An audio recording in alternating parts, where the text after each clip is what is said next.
तो जनाब हमारे साबिक खिलाड़ियों ने कसम खाई हुई है कि हर रोज उठना है भाई और कोई ना कोई नई जो कंट्रोवर्सी है वो क्रिएट करनी है। और अब जो है वो एक नई और बड़ी कंट्रोवर्सी जो है क्रिएट हो चुकी है हरभजन सिंह और जो है वो इंजमामुल हक के दरमियान। इंजमामुल हक साहब आपको मालूम है कि आजकल बड़ा जो है न्यूज में रहते हैं, पाकिस्तानी टीम के चीफ सिलेक्टर थे। पाकिस्तानी टीम की वर्ल्ड कप में घटिया परफॉर्मेंस के बाद इंजमामुल हक ने जो है रिजाइन दे दिया और खुद को बचा के वो निकल गए। उसके बाद उनके ऊपर एक जो है इल्ज़ाम था कि इंजमामुल हक जो है एक कंपनी को चला रहे हैं और जो जो है इंजमामुल हक टीम सेलेक्ट करते हैं पाकिस्तान की, वो अपना ज़ाती मफाद देख के जो है वो टीम को सिलेक्ट करते हैं।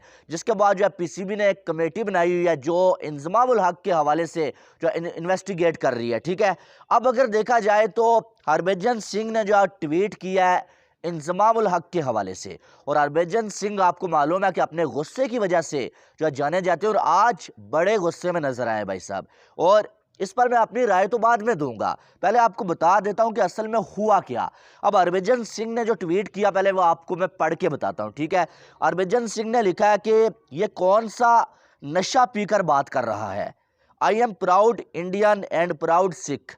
ये बकवास लोग कुछ भी बकते हैं। ठीक है, उसके बाद उन्होंने जो है एक एंग्री जो है वो इमोजी बनाया और साथ में गालियां देने वाला इमोजी बनाया। ठीक है, इमोजी सीधा सीधा बनाया गालियां देने वाला, यानी कि इंजमामुल हक को ये कह रहे हैं। अब ये क्यों कह रहे हैं आपको मालूम है, इंजमामुल हक जो है वो एक जगह पे बयान दे रहे थे और वहां पर इंजमामुल हक जो है वो इस्लाम की बात कर रहे थे। ठीक है, लेकिन इंजमामुल हक ने वहां पर मिसाल दी है, एग्जाम्पल एक दिया है हरभजन सिंह का नाम लेके। अब एग्जाम्पल उन्होंने क्या दिया वो आप सुने। इंजमामुल हक ने ये बोला है कि जब हम क्रिकेट खेलते थे, इंडिया पाकिस्तान के मैचेस होते थे, तो मौलाना तारक जमील पाकिस्तान के बड़े जो है वो मौलाना है, ठीक है, वो जो है वो हमें नमाज पढ़ाते थे। हमने एक छोटा सा रूम रखा हुआ था अलग। ठीक है, वहां पर वो हमें नमाज भी पढ़ाते थे और साथ में हम उनका बयान सुनते थे। ठीक है, और उन्होंने बोला कि हम जो है वो इंडिया के इरफान पठान, मोहम्मद कैफ और जो है जहीर खान को दावत देते थे और वो भी हमारे साथ आके जो है वो बयान सुनते थे। ठीक है, उन्होंने बोला कि कई बार हरभजन सिंह जो है वो भी जो है उन खिलाड़ियों के साथ आते रहे और जो मौलाना तारक जमील का जो बयान है वो सुनते रहे। और सबसे जो शॉकिंग बात उन्होंने बोली है वो ये बोली है कि हरभजन सिंह ने मुझे कई बार बोला कि मैं जो है वो इस्लाम में कन्वर्ट होना चाहता हूँ। मैं जो है ये मौलाना तारक जमील की जो बातें हैं मुझे अच्छी लगती है और मुझे दिल कर रहा है कि मैं इनकी बातें मान जाऊं और मैं अपना मजहब छोड़ के इस्लाम में कन्वर्ट हो जाऊं। ठीक है, जिसके बाद फिर उन्होंने बोला कि हरभजन सिंह फिर मुझे ये बोलता था कि तुम लोग जो है जो मौलाना जो बातें कर रहे हैं, तुम लोग तुम्हारी जो लाइफ है वो मौलाना की बातों के मुताबिक नहीं है। मैं उनकी बातें सुनता हूँ, मुझे दिल करता है कि मैं कन्वर्ट हो जाऊं, लेकिन जब मैं तुम्हारा हाल देखता हूँ, तुम लोग जैसे रहते हो, तो फिर मुझे दिल करता है कि भाई छोड़ो, रहने दो। ये यानी कि उन्होंने बोला कि मौलाना की जो बातें हैं वो सुन के हरभजन सिंह जो है वो इस्लाम जो है कबूल करने जा रहे थे और अपना मजहब जो है छोड़ने जा रहे थे।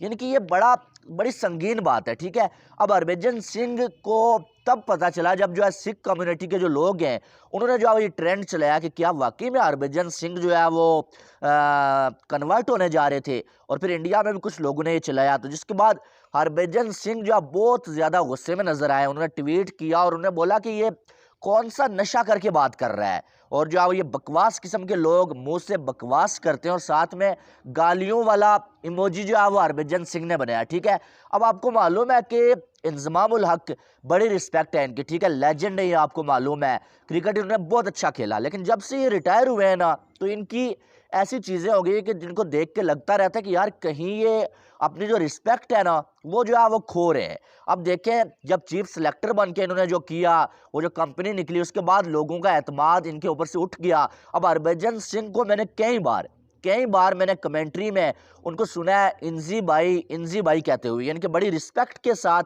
इंजमामुल हक का नाम लेते हुए। अब ऐसा क्या हो गया कि वो कह रहे हैं इंजमामुल हक को कि बकवास कर रहा है, जो पता नहीं क्या, यानी कि कौन सा नशा करता है, यानी कि वो रिस्पेक्ट का एलिमेंट जो खत्म हो गया। क्यों खत्म हुआ? क्योंकि आपने एक बात ऐसी की है। बाकी छोड़े, कुछ हुआ नहीं हुआ वो मुझे नहीं मालूम है, ज़ाहिर है मैं नहीं वहां पर था। हरभजन सिंह के ट्वीट से लगा कि ऐसा कुछ नहीं हुआ। ठीक है, लेकिन हमारे खिलाड़ियों की ये आदत क्यों बन गई है कि आपने बात कोई भी करनी है भाई, आप मिसाल देंगे, एग्जाम्पल देंगे, बीच में तीसरे मुल्क का बंदा क्यों आ जाता है।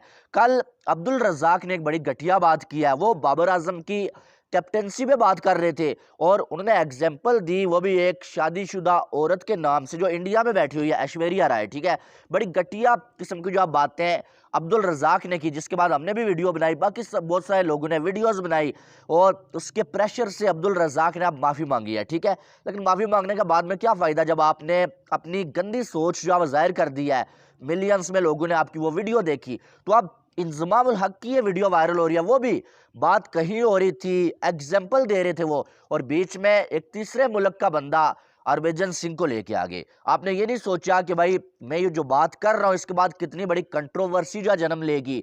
और हरभजन सिंह एक इंडिया में रहने वाला बंदा है भाई साहब, वो या किसी और मुल्क में रहने वाला बंदा है, उसका मजहब और है, और मैं जो है वो ऐसी बात करके क्या लोगों को भड़काने वाला काम कर रहा हूँ, क्या कर रहा हूँ। और अगर ऐसी बात नहीं थी फिर आपने की क्यों है, सबसे बड़ा सवाल यह है। ठीक है, तो हरभजन सिंह आपको पता है वो अपने गुस्से की वजह से जाने जाते हैं, वो रिस्पेक्ट भी हर बंदे की वो बंदा करता है, लेकिन जब कोई बंदा उसके साथ जरा सा उंगली कर देना, वो गालियां निकालने से भी परहेज नहीं करते हैं। और ये जो ट्वीट था हरभजन सिंह का, ये गालियों के बराबर था, जैसे उन्होंने नीचे गालियों वाला इमोजी बनाया हुआ था और बोला हुआ था ये कौन सा नशा करके जो है वो बात करते हैं।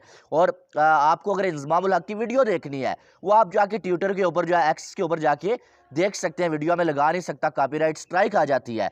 लेकिन जो भी होता है यार, ये अच्छा नहीं हो रहा है और हमारे खिलाड़ियों को थोड़ी परहेज करनी चाहिए कि आप जो है वो ऐसे कोई भी बात कर रहे हैं बीच में, आप इंडिया को क्यों ला रहे हैं, इंडिया की एग्जाम्पल दे रहे हैं, इंडिया के लोगों की एग्जाम्पल आप क्यों दे रहे हैं। और दूसरी बात यह कि बात करने से पहले यार कम से कम सोच लें। कोई ऐरा गहरा बंदा, आम बंदा जिसकी इतनी फैन फॉलोइंग नहीं है, जिसे कोई देखता नहीं है, वो बात करे अलग बात है, लेकिन आपको हजारों में लाखों में आपके फैंस हैं, आपकी बात की वैल्यू है, आपको देखा जाता है, आपको सुना जाता है, और आप जब ऐसी कोई बात करते हैं ना, छोटी छोटी बात जो अब आजकल सोशल मीडिया का दौर है वो वायरल हो जाती है, और उसके बाद फिर आपको ऐसे ही लतियाड़ा जाता है जैसे इंजमाम उल हक को लतियाड़ा जा रहा है। और मेरे ख्याल में हरभजन सिंह की यहाँ पर गलती नहीं है, उन्होंने तो इंजमाम उल हक को नहीं बोला था मेरा नाम लेके ऐसे एग्जाम्पल दो। अगर ऐसा कुछ हुआ भी है, मुझे नहीं लगता हुआ जैसे हरभजन सिंह ने रिएक्ट किया, लेकिन जो है ऐसा होना नहीं चाहिए। ठीक है, कि आप जो है वो बात कोई और कर रहे हो और एग्जाम्पल आप किसी तीसरे मुल्क के बंदे को बीच में घुसा लें, चाहे वो लड़की हो चाहे लड़का हो, तो इसका कोई मकसद नहीं बनता है। ठीक है, बहरहाल हरभजन सिंह बड़े नाराज नजर आए, आपकी इसके बारे में क्या राय है कि क्या वाकई में ऐसा हुआ होगा कि हरभजन सिंह ने कन्वर्ट करने की कोशिश की होगी, या ये इंजमाम उल हक ने जो है वैसे खबरों में रहने के लिए कोई बात छोड़ दी है। मुझे तो इस पर जो है कुछ समझ नहीं आ रहा, आपने बता देना है। बाकी वीडियो को लाइक करें, चैनल को सब्सक्राइब करें, ताकि आने वाली तमाम अपडेट्स आपको बर वक्त मिल सकें। मिलते हैं नेक्स्ट वीडियो में, अपना बहुत सारा ख्याल रखिएगा। लव यू ऑल, अल्लाह हाफिज़।